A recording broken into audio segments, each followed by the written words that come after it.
Some sports use different planes of axes, therefore the recording needs to equate to this. The different planes of axes: frontal, side to side, sagittal, forward and back, and transverse rotational. Movements in different planes of motions are difficult to record and get accurate results from. People have to be knowledgeable about how to set up the cameras for the correct useful results. Frame rate is the number of individual frames that comprises your video per second. Frames per second are measured in hertz. Super slow motion, high-speed cameras can take 1,000 per second. Shutter speed. Shutter speed is the measurement of time that a camera's shutter is open, allowing light usually after it's happened to pass through the lens. So there's different physical camera settings. So panning is when you move the camera or tripod side. However, this could cause error in results. Tilt, when you tilt in the tripod, like up or down. Rolling of the tripod, or triangulation to fit the whole image in, therefore giving a full view of the action.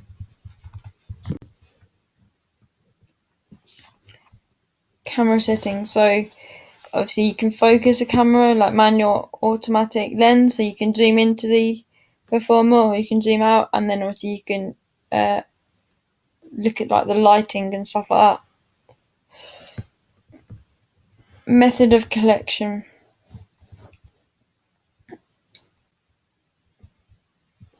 This occurs before you start filming. You scale the field of view. This area will be viewed that contains the action. Once the field of action has been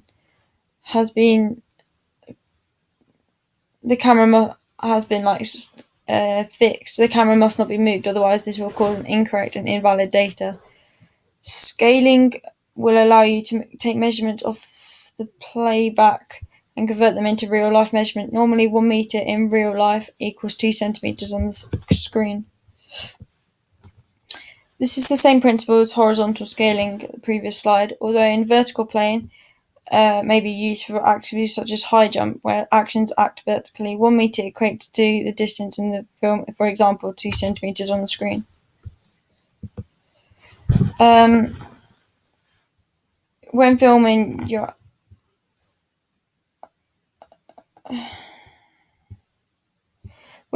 athlete, there's always a chance that your recordings may have an element of perspective error because you're filming a dynamic action. To decrease this, equipment that can be used to run alongside the sprinter, for example, would be more appropriate.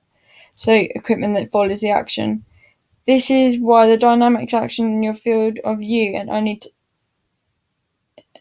take a sample of the performance. Invalid data can cause worthless data and give you the wrong result, and then therefore will not be helpful to athletes. You must take readings at parallel level. This is the level of activity, otherwise there's a chance of parallax error. Check if the camera is eye level. Results will change if not, and then check the camera height as well. Implications of poor recording skills. Poor data collection methods, poor footage, poor data analysis, and false conclusions. Therefore, none of it's really helpful to help the performer or aid their performance. Basketball box out and rebound data analysis. So this is the perfect performer.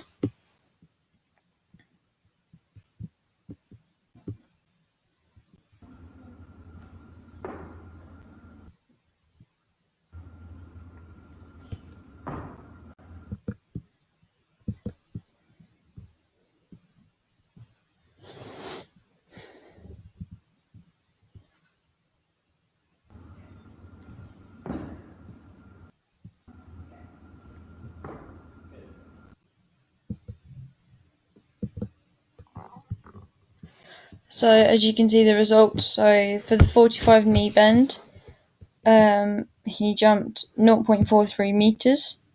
For the 90 knee bend, he jumped 0.42 meters. And for the CMJ, he jumped 0.49 meters. So I then put them onto a table. As you can see, his best one was the CMJ.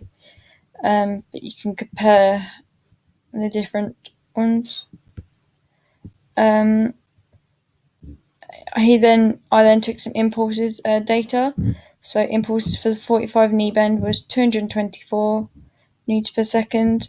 90 degrees is 223 newtons per second, and CMJ was 244 newtons per second. So as you can see, again, the CMJ was the better jump. This is my client 1, so the non-perfect model.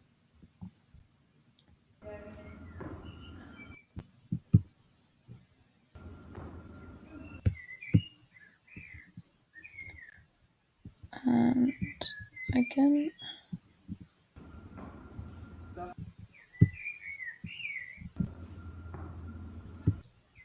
so as you can see, her 45 jump height was 0.36 meters, her 90 degree jump height was 0.26, and her CMJ was 0.48 meters.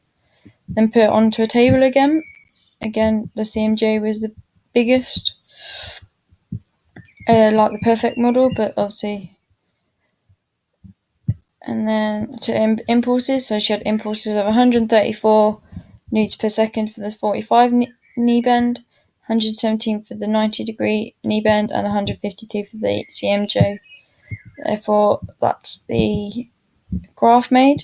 As you can see, her 90 degree one was the worst one out of the three.